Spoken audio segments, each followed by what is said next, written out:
Hello everyone, my name is Nick Marshall. I'm the manager of exhibitions and programs here at the George Eastman Museum.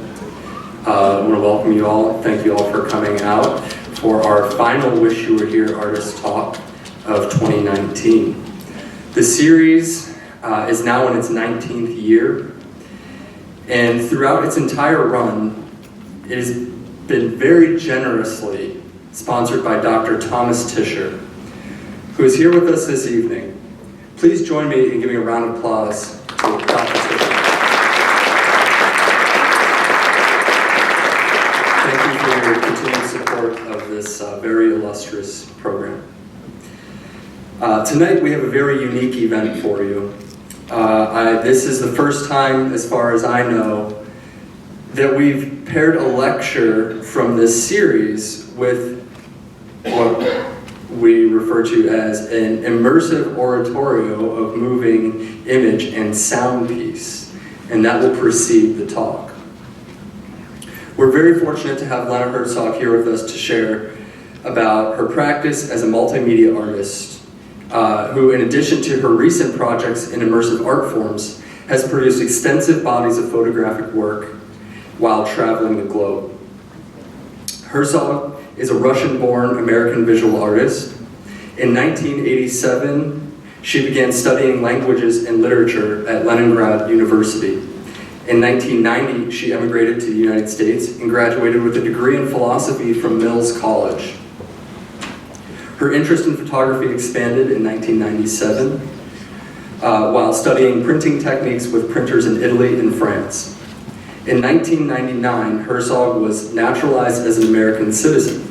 And I'm making a special note of this because tomorrow we will be hosting our annual naturalization ceremony here in the Dryden Theater at 11 a.m., which is a point of pride for the museum to be the location where new citizens are welcome to our country.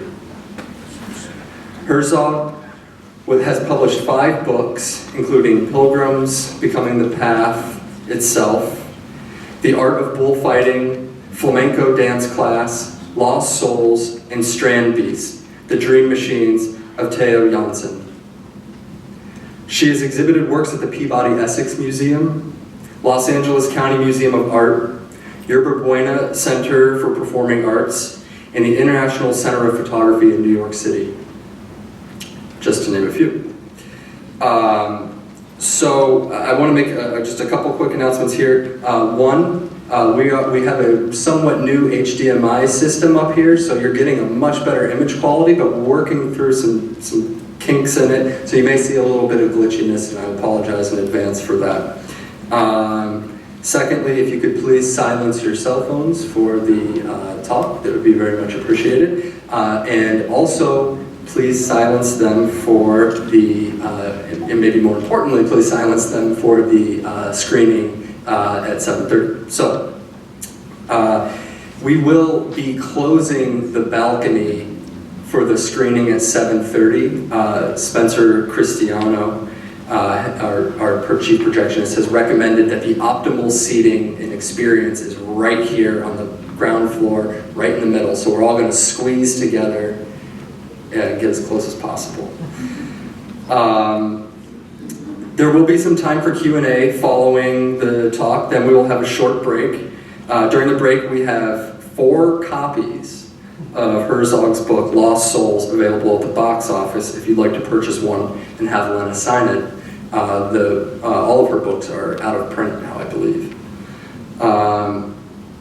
At 7:30, we will reconvene in the theater for a very special DCP screening of Last Whispers, which the artist will introduce.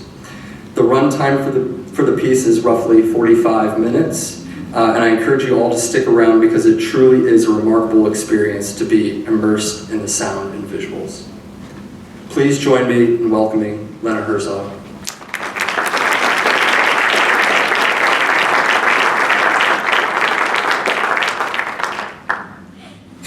And thank you all very much for coming. I spent all my life, it seems like, trying to catch the sound that's slipping between my fingers, chasing ghosts. and trying to hold on to things that are actually probably never meant to be material. When I lived in what was then called Leningrad, now back to its original name, St. Petersburg, one of the most mysterious, mystical, and beautiful cities in the world, to make ends meet, I worked as a proofreader in a printing factory. It was old school, when compositors would put the letters in mirror image, and then the machines made a whooshing sound, whoosh. The proofs would come over to my side, hot as bread, and words had weight and temperature. And it seemed like the most important thing. Now at the time, being a proper Russian girl, I wanted to be a writer. A great Russian writer, no less. No pressure. And for me, the very sense of the words having weight, actual physical weight, was an extraordinary, not just thought, but feeling, a sense. I could actually come over to my friends' compositors and weigh them in my hand. And it all of a sudden felt like they were significant, like every letter, every word was important. And when I linguistically dislocated and came to the United States 30 years ago when I was 20, you can figure out my age, language actually did slip through my finger. Not completely, but enough for me to feel not entirely at home in English, not entirely at home anymore in Russian. And so photography landed into my lap. And in a way, I started to try and chase that feeling of weight, that feeling that every image mattered, that it would have weight in my hand. And when the world switched to digital, people had, to me, seemed like almost an irrelevant arguments about resolutions and about this and that and the other that were primarily technical. For me, I had the feeling that the difference was much more philosophical. And that is that we are essentially analog creatures. We live in 4 dimensions, in time and in space. And so we actually, like all categories, like within our own categories, phenomenon and things. And so even though digital imagery can end up in print, that mother lode still is zeros and ones, and not a sculpture of a negative. And for me that was sort of a more important thing. It is also the case that I was fascinated by the very process of feeling the weight of an image, thinking about it in a dark room with a red light and a lot of time and space to think. So I wanted to think about it, try to extract myself from myself, which is always a very hard thing. We are, in fact, kind of stuck within ourselves. And actually we become ciphers to ourselves, I think, the more we live, and not less. And so I went and spent some time, over 7 years, a week at a time, with the sculptor, watching him work. And his name was Theo Jansen, a Dutch sculptor, and not just any sculptor, a kinetic sculptor, who would create sculptures that actually lived in time, because they were kinetic. A Hungarian artist, experimenter, and very interesting thinker and philosopher, Laszlo Moholy-Nagy, who then later lived in Paris and New York, I believe, wrote a book on sculpture, and he called kinetic sculpture as the 5th and final stage of sculpture. And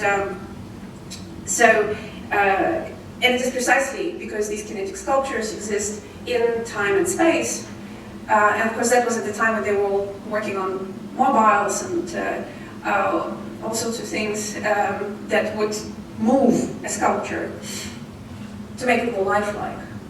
Not just as a kink or as an experiment, but to sort of imitate life in a way that was more and more interesting. And so it was also an encouraging experience to think about that and think of the sort of godlike powers of an artist to work day and night. He would come on his bike from Delft to Scheveningen, the coast, the North Sea coast, and create these creatures. And much of the time he would fail. And what I did was I was photographing something that really was not meant to be still. The whole intrinsic point was for these sculptures to move.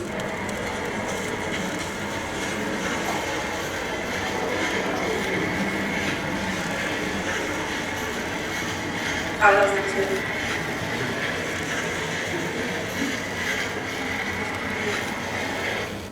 So every year, for some time, this isn't me, this is a still from by me from a movie. I would come and I would make a still of his sculptures. Every year he would come up with a new kinetic sculpture and I would make a still. And I kept thinking about that, how is it that I was going to show something that was kinetic still and leave an impression of it. An impression that would linger on and have its own time in the viewer's heart, in the retina, or whatever the after image is created. And then I photographed around the world wild rocks, and these rocks, although they were very much still, seemed like they were incredibly dynamic and running, at least to me. The technology that I settled on was a technology, the short word for it is pyro, which is short for pyrogallo acid. It's not technically actually an acid, but that's what it became known as pyrogallo acid. Pyro was one of the very first techniques invented and in 1802 by Thomas Wedgwood from the Wedgwood porcelain family. And Henry Fox Talbot helped to develop the technique. And then it was in 1841 patented by Berkeley, kept more developing, and I think by 1860, as a technology, as a technique really settled, was the favorite of Edwin Weston. And Ansel Adams really loved it, but then he decided to give it up because he couldn't completely control it. And everyone who works with pyro would know that because it's a volatile technology, and frequently, it looks like a cat threw up on your negative, and it's your favorite negative, and there's nothing you can do about this because it is that kind of technique. However, it combines two fascinating things: an intaglio effect as well as highly photographic. And so the range in the negative is enormous. And yet, if you look at the outlines of the edges of objects, they really look stenciled in. And this is not a digital effect, this is a digital representation of an analog image, silver gelatin printed from the pyro negative. It actually looks like that when you bring it up, the contrast. And if you look at the edges of the skeleton, how they looked as if they were cut out. In fact, that is the pyro technique where grains cluster and stick to the outlines and the edges of the object and give that intaglio, etched in effect. Very, very beautiful, and I use that effect all the time. I rely on it. And yet it also can be extremely grey and gentle in the greys, and if I wish, I can go to a completely other spectrum. So, also, as was with the technique of old printing in bookmaking, with the compositors and words in the machine that had weight, pyro also seems to have weight. Apparently, I haven't weighed it myself, but they say that the negative comes out of the developer heavier than when it went in. It seems to me right, because when I look at the other side of the negative, on the emulsion side, and I twist it to catch the light, I see the relief. It looks like a relief. It doesn't really look flat at all. And it's gorgeous, by the way. I love how it looks. It looks like a photo engraving, like a photography. So, however, the elusive aspect of photography, to try and fetch what André Cartier-Bresson called the decisive moment, and what I call falling into breathing with it, falling into breathing with the world, that actually really does happen at a fraction of a second. And this is the beauty of photography, that it can do that. And although much fun has been later made of Bresson's dictum, it remains a magical aspect of photography, no matter what you say. And these moments, they strike and they linger. And some of them strike more, because you can tell that it lasted only a fraction of a second. Indeed, it lasted 125th of a second.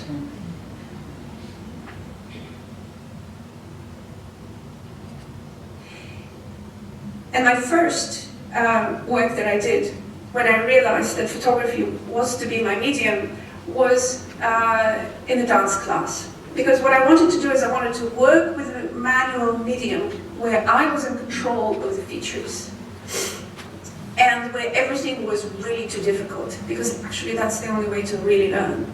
So I ended up in a class, in a flamenco class in San Francisco, a Spanish flamenco dancer, Yalisa, teaching girls, some of them from Mexico, some of them American, teaching them flamenco. And the difference between the huge windows and the darkest corners was 4 stops. And so I photographed what was meant to be, obviously, a dynamic side, a dance, with still trying to capture the moment in a way that would convey it, not necessarily in the biggest of resolutions, but as a sense, as a spirit of the event.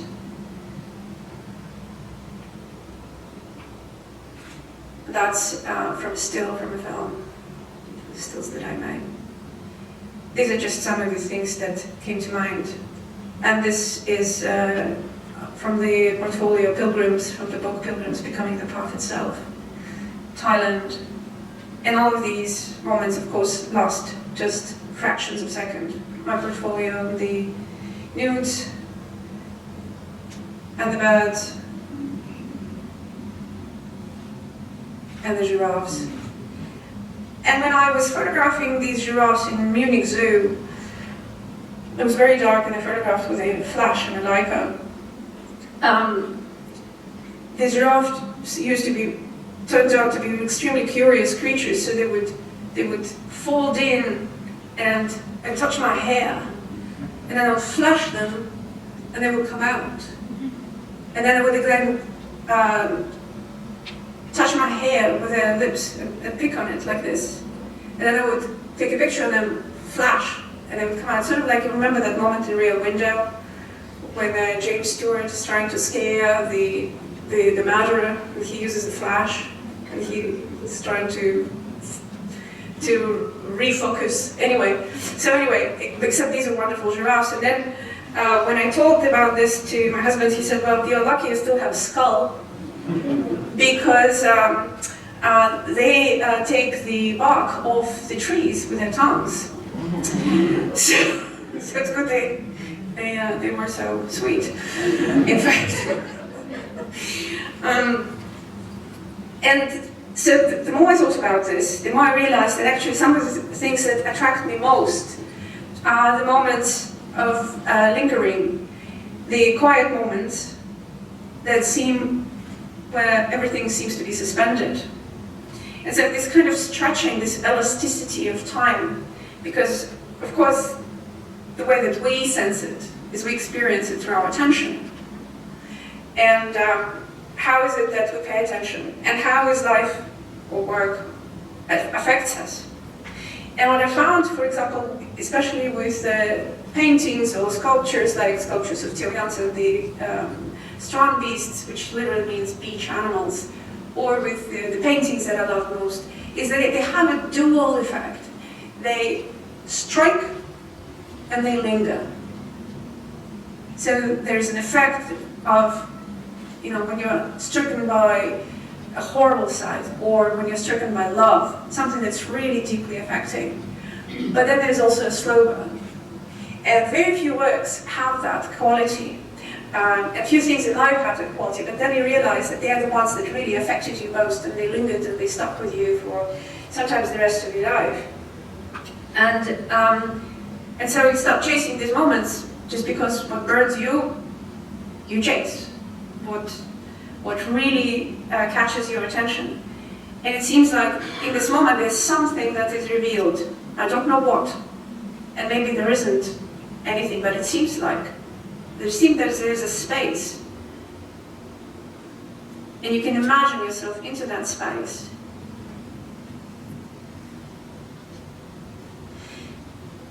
And then the book with the title that I have picked today is actually the title of a book by a Russian filmmaker, Andrei Tarkovsky, called Sculpting in Time.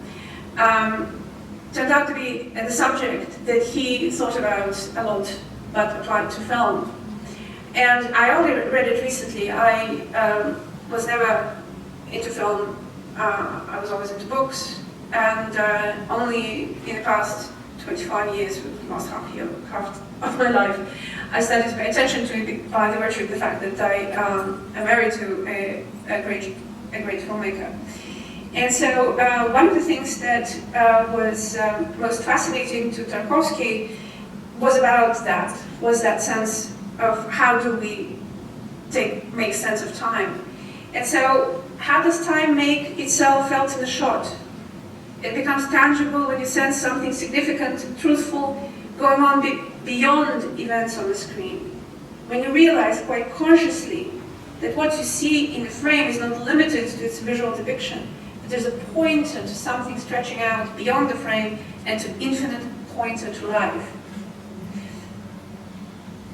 And of course, all photographers, with their soul, they're called painters or people trying to create work that has some kind of meaning, are trying to capture that in a frame that lives beyond the frame and has parallel life, both about the subject that you can imagine, but also a parallel life and time in your spirit, in your soul, that you go away.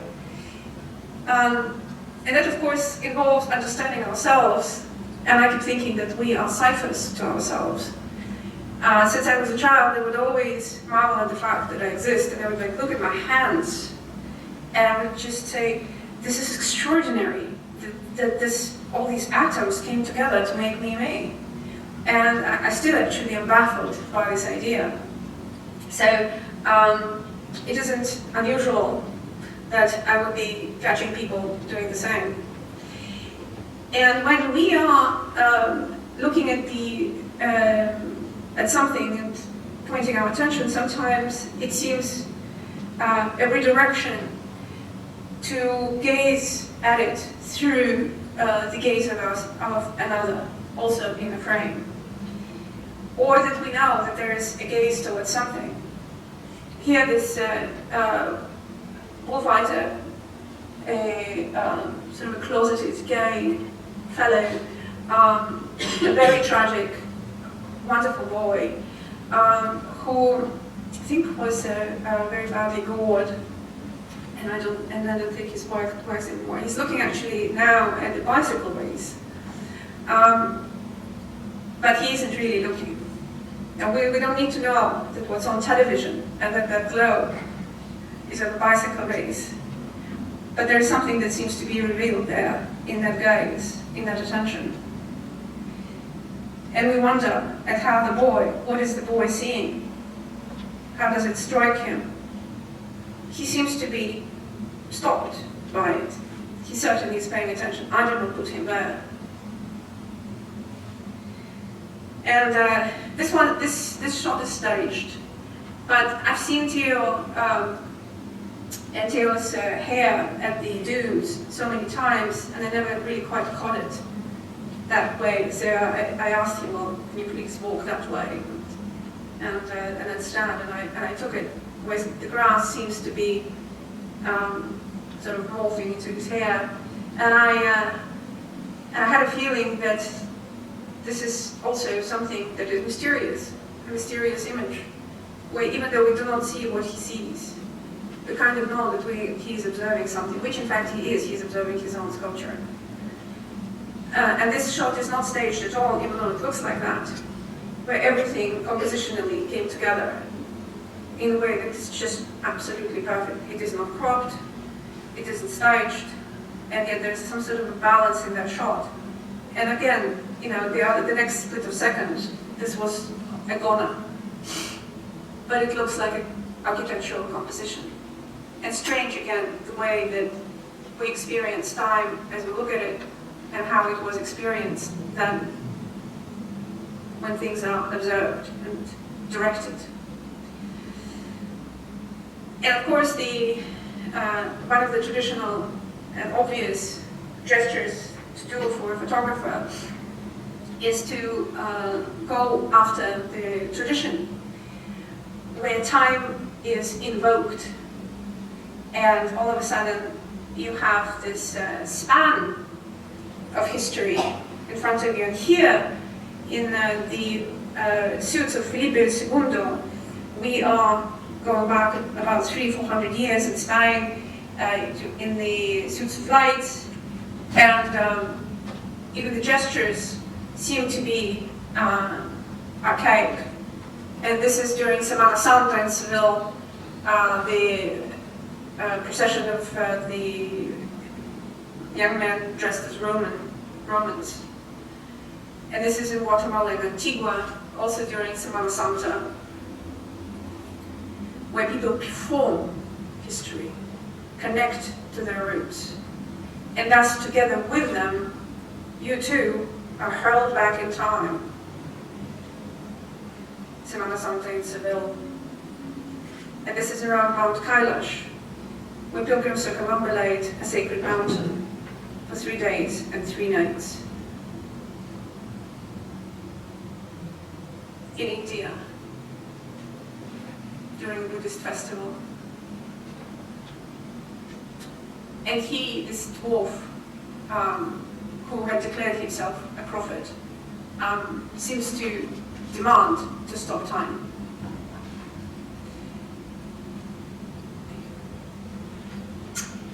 And here, of course, we also come to the idea, which is the complicated, unanswerable idea of how we're not just gesturing towards history, we're also inventing it. At the Comic-Con convention, where people really metamorphose into an idea of self, or an idea of a legend, of a myth, of a tale.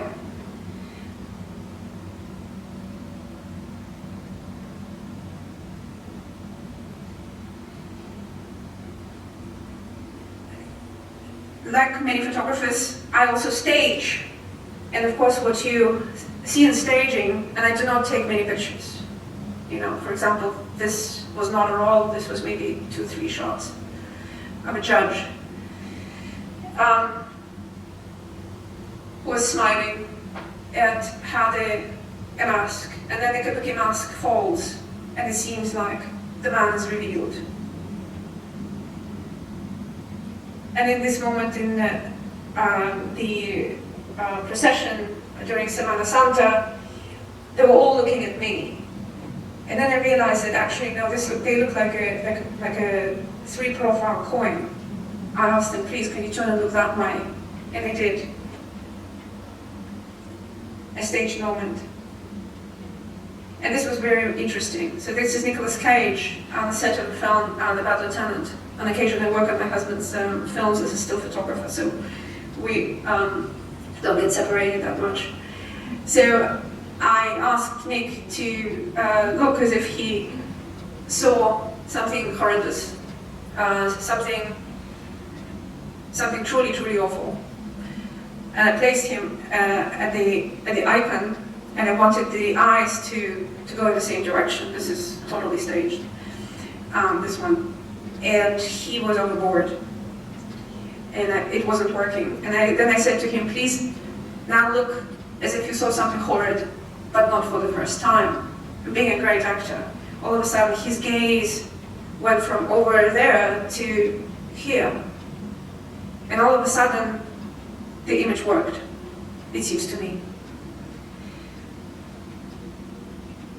And this also, I asked the actress not to smile and to be sexy, but just to be. And there she was, tired after days and days of working.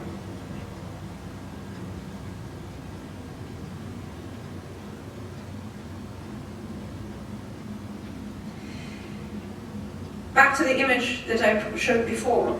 So here, this was one of those images that was there only for a split of a second of this man on stage. This is an on-stage shot. Looked into the arena, and that's when that image was taken. This one I waited for about, I would say, 6, maybe 8 hours. I photographed in the cabinets of wonder and curiosities around the world. And this one was in Austria, in Vienna.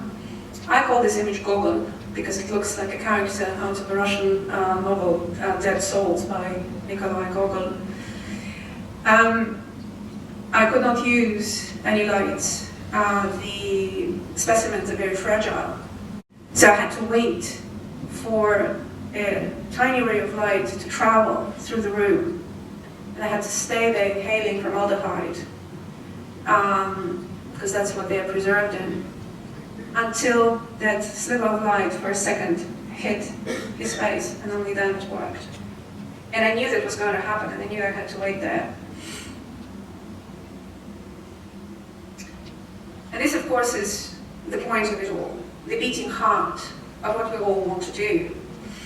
And that is to capture something in our soul, in our spirit.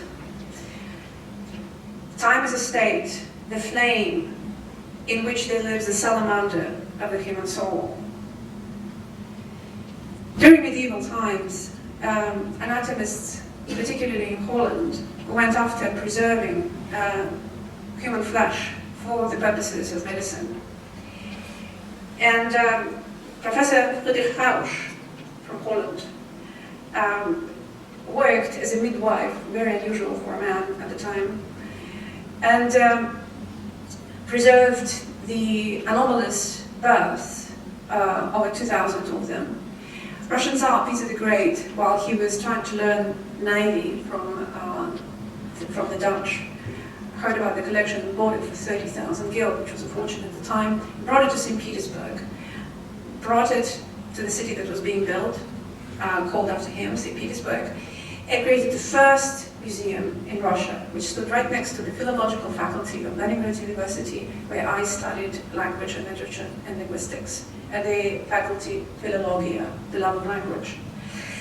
And our professor of Latin would sometimes joke, if you can't conjugate correctly, I will pickle you and send you next door.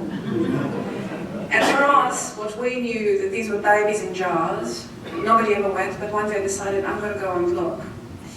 And so, and instead of the scary horror show, I walked up marble floors and crystal chandeliers and in oak shelves. I saw these creatures, cyclops with 6 arms and stuffed pikes, giant bones of dinosaurs that were meant to be bones of giants at the time. This isn't from St. Petersburg, this is from Turin, but it looked very much like that. And these are what I saw. What I saw were really stills, the freeze of life. And although they were dead, for hundreds of years. The pathos in them, the stills was extraordinary. And so I photographed them in a way that would hold on to their spirit.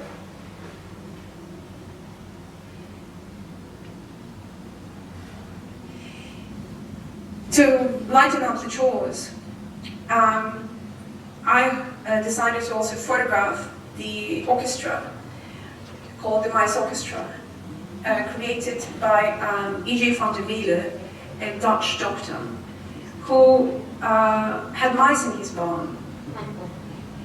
And so he decided to create the orchestra. And this orchestra was made of mice that he preserved, and each mouse has a musical instrument. Not only that, but each mouse has notes. You have to realize that the whole orchestra is only this big. And the orchestra and the notes are playing about the passage of time and mortality. But it's a funny limerick. It is a funny song. It's sort of a joke. So, and I think about the quote by Vladimir Nabokov from Memories Speak, the best opening quote, I think, in all of literature. The cradle rocks above the abyss, and common sense tells us that our life is but a brief crack of light between two eternities of darkness. Although the two are identical twins, men, as a rule, view the prenatal abyss with more calm than the one he's heading for. And I think so much of our intention to hold on to life, to the shadow on the side of a cave, to likeness, has to do with the fact that consciously or unconsciously, we really know that we are heading for that other place. So I started to look for the vanishing figures in my perennial quest to catch the sand that is flowing through my fingers. When I was working in New Orleans, I once photographed in a place of Miss Mary. When I came into the house of Miss Mary, I saw a stuffed giant wolfhound dog. And I was stunned. It wasn't a bear, it wasn't a tiger, it wasn't the usual thing, it was a dog. And I said, Miss Mary, why did you stuff your dog? And she said, 'Cause baby, I love that dog. And then I thought, that's it. That's where Faulkner, Flannery, or Corner come from. They know the Gothic nature of the spirit. They can feel that. And so, and I ran to my friend Batu. I said, Batu, you can't imagine what I just did, what I just saw, and what I heard. And she said, well, if you like that, you have to meet Antoinette. I said, well, who is Antoinette? She said, Antoinette was married to Ernie Kenny Doe, the blues singer, who had one hit single. It was called The Mother-in-Law Lounge. Ernie died, and Antoinette was broke. She founded a bar called The Mother-in-Law Lounge, and she made 5 copies of Ernie that she rents out for parties and so on. So I have to meet Antoinette very clearly. So I ran to meet Antoinette, and I found this extraordinary, quiet, sweet lady. And I wanted to ask her the same thing. I said, Antoinette, why did you make a copy of Ernie? And she said, because baby, I'm missing. I asked her I said, could I take a picture of you with Ernie? I did not give her any directions. This was completely beyond what I could do. And she said, sure baby. They all call me baby in New Orleans. She said, sure baby. She came, and I wondered what she would do. Would she hug him? Would she stand still? And she took his hand primly, just like that, and it broke my heart. And so there I was, chasing the vanishing figure. I don't know if you can see it. It shows a little bit too dark inside. And anyway, in the safe, in this godforsaken factory, in the safe there's a picture of a boy. The face is scratched out. And this is fascinating. This is I professori. So the picture is taken in the Vatican, in the catacombs, under the tomb. So, as you know, under the Vatican there's a cemetery of all kinds of faiths. And one of them was a professori. Apparently, some flamboyant instructions were written on his tomb, and the Catholic Church decided that that wasn't appropriate to be there. So they took him out. The professori is no longer there. Nobody knows what happened to the sculpture, but here you have the shadow of the sculpture. And what you look like bullet-ridden, because the sculpture was drilled into the wall. So those were the drills. I really quite love that. And I quite love the idea that this is under the Vatican. And what are these things? These are reflections, like this one, a reflection of a building in a lake. And reflections of ourselves, the sort of things that we're trying to think about that maybe come in the twilight of our dreams. And time and memory merge into each other. They're like the two sides of a medal. It is obvious enough that without time, memory cannot exist either, said Tarkovsky. And indeed, how right he was. And maybe it is not a good idea to chase ghosts. But that's become my profession. That's what I do. So, thank you. If you have any questions, ask me.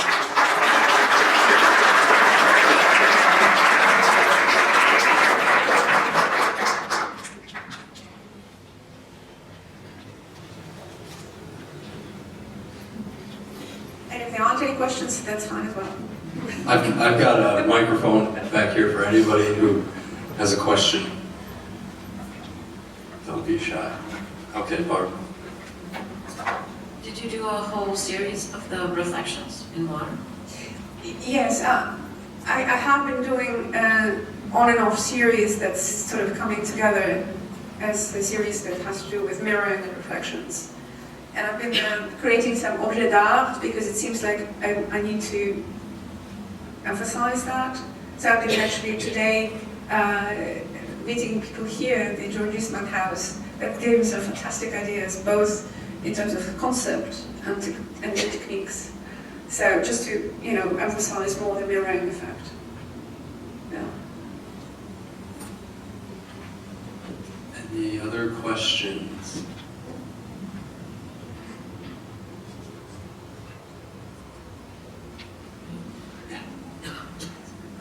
What do you miss writing, first of all? And second, my second question is, what did you lose by picking photography over writing? And what did you gain? I still write, just I'm not good at it. but I know it. And I'm not sure if I'm good at photography, but when I see the pictures I've made, I kind of recognize my intent, and somehow it seems to hold together.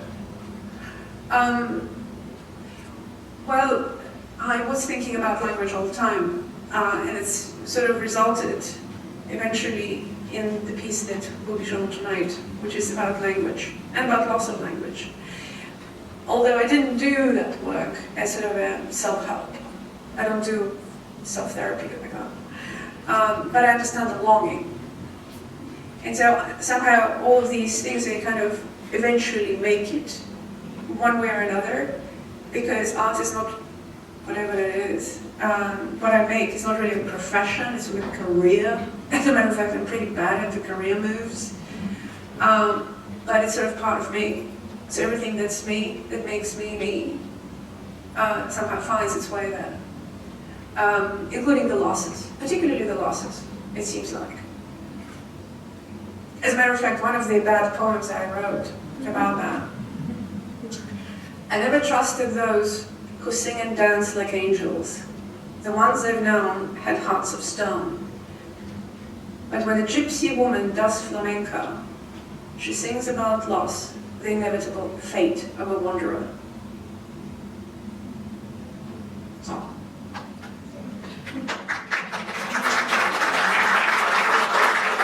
Thank you all.